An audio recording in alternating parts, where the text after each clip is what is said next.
son Charlie here just helped me finish my second cooking video. I've made a handful of cooking videos before, but I think I'm gonna start making more cooking videos right now a little bit. Maybe not more in depth per se, but more frequently. Because a lot of my content across all of social media, I work on trucks, I do projects, I build tree houses for the kids, garden, chicken coop. All those other things that I have content for cost money to buy this stuff, to make content. But everyone in this house has to eat, so I figure I'll start making some food videos.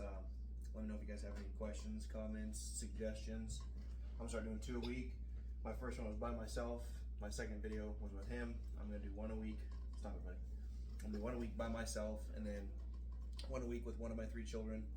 And then eventually, at some point, I think my wife wants to try to do a once a week video with her with an old a colonial cookbook she has that she just purchased recently. So that's why you're gonna start seeing cooking videos. We'll see how it works out. Thanks for watching. Have a good night. Say thanks for watching. Thanks for watching.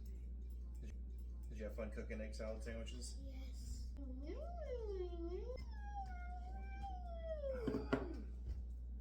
Thanks for watching. Thanks for watching, says Charlie. I love